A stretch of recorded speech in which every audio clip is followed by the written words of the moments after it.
Assalamualaikum warahmatullahi wabarakatuh. Perkenalkan, nama saya Apriani Britabigan dengan NIM CNLN021023 dari Program Studi Keuangan Daerah. Di sini saya akan memaparkan materi tentang akuntansi manajemen sektor publik. Baiklah, selanjutnya saya akan menjelaskan tentang pengertian akuntansi manajemen sektor publik, di mana akuntansi manajemen sendiri merupakan salah satu sistem dari pengendalian manajemen yang bersifat integral menurut Institute of Management Account tahun 1981. Memiliki definisi akuntansi manajemen sebagai suatu proses untuk pengidentifikasian, pengukuran, penganalisan, pengakumulasian, penyiapan,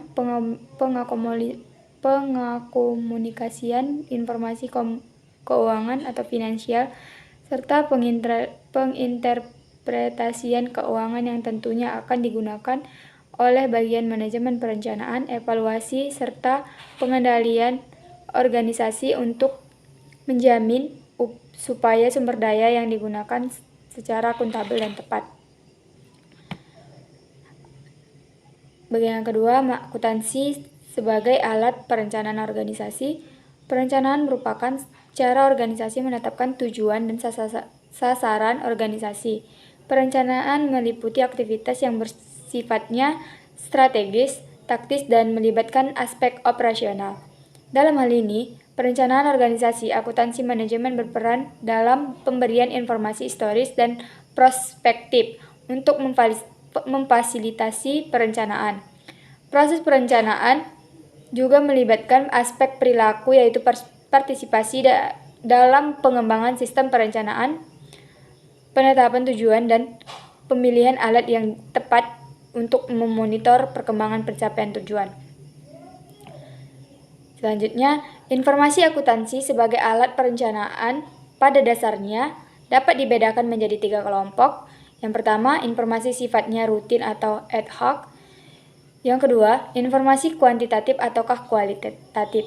Yang ketiga, informasi disampingkan melalui saluran informal atau saluran formal ataukah informal. Selanjutnya, akuntansi sebagai alat pengendalian organisasi. Fungsi utama informasi akuntansi pada dasarnya merupakan alat pengendalian yang vital bagi organisasi karena akuntansi memberikan informasi yang bersifat kuantitatif.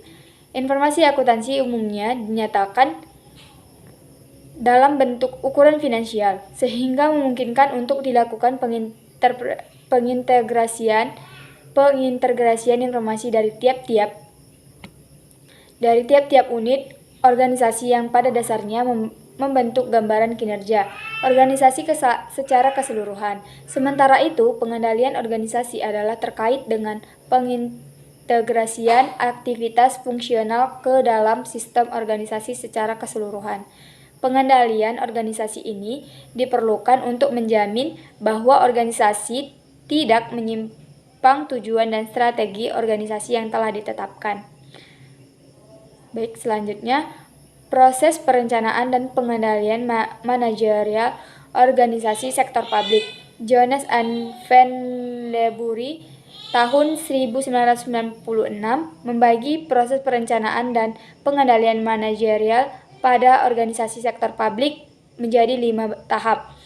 Yang pertama, perencanaan tujuan dan sasaran dasar. Yang kedua, perencanaan operasional. Yang ketiga, penganggaran. Yang keempat, pengendalian dan pengukuran. Yang kelima, pelaporan, analisis, dan umpan balik. Selanjutnya, peran akuntansi manajemen sektor publik. Peran akuntansi manajemen dalam organisasi sektor publik meliputi perencanaan strategik. Pada tahap perencanaan strategik, manajemen organisasi membuat alternatif program yang dapat mendukung strategi organisasi. Peran akuntansi manajemen adalah memberikan informasi untuk menentukan berapa biaya program dan berapa biaya suatu aktivitas, sehingga berdasarkan informasi akuntansi tersebut, manajer dapat menentukan berapa anggaran yang dibutuhkan dikaitkan dengan sumber daya yang dimiliki. Akuntansi manajemen pada sektor publik dihadapkan pada 3 permasalahan, yaitu efisiensi biaya, kualitas produk, dan pelayanan. Baik, selanjutnya pemberian informasi biaya. Biaya input. Biaya input adalah sumber daya yang dikorbankan untuk memberikan pelayanan. Biaya input biasa berupa biaya tenaga kerja atau biaya bahan baku. Yang kedua, biaya output. Biaya output adalah biaya yang dikeluarkan untuk mengantarkan produk hingga sampai ke tangan pelanggan. Yang ketiga, biaya proses. Biaya proses dapat dipisahkan berdasarkan fungsi organisasi.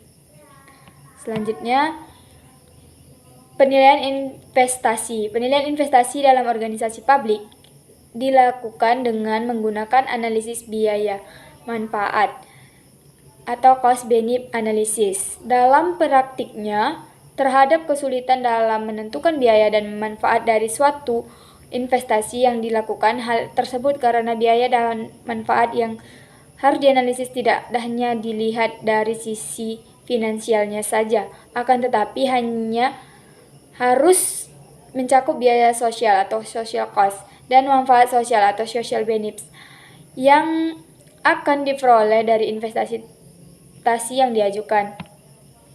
Yang keempat, penganggaran. Akuntansi manajemen berperan untuk memfasilitasi terciptanya anggaran publik yang efektif terkait dengan 3 fungsi anggaran, yaitu sebagai alat alokasi sumber daya publik, alat distribusi, dan alat stabilisasi. Maka akuntansi manajemen merupakan alat yang vital untuk proses mengalokasikan dan mendistribusikan sumber dana publik secara ekonomis, efisien, dan efektif, adil, dan merata. Yang kelima, penentuan biaya. Penentuan biaya pelayanan, cost of service, dan penentuan tarif pelayanan, charging of for service. Akuntansi manajemen digunakan untuk menentukan berapa biaya yang dikeluarkan untuk memberikan pelayanan tertentu dan berapa tarif yang akan dibebankan kepada pemakai jasa pelayanan publik, termasuk menghitung subsidi yang diberikan. Selanjutnya, penilaian kinerja. Penilaian kinerja merupakan bagian dari sistem pengendalian. Penilaian kerja dilakukan untuk mengetahui tingkat efisiensi dan efektivitas organisasi dalam mencapai tujuan yang sudah ditetapkan. Baik, terima kasih. Sekian materi dari saya. Apabila ada kata-kata yang saya kurang berkenan di hati, mohon maaf. Terima kasih. Wassalamualaikum warahmatullahi wabarakatuh.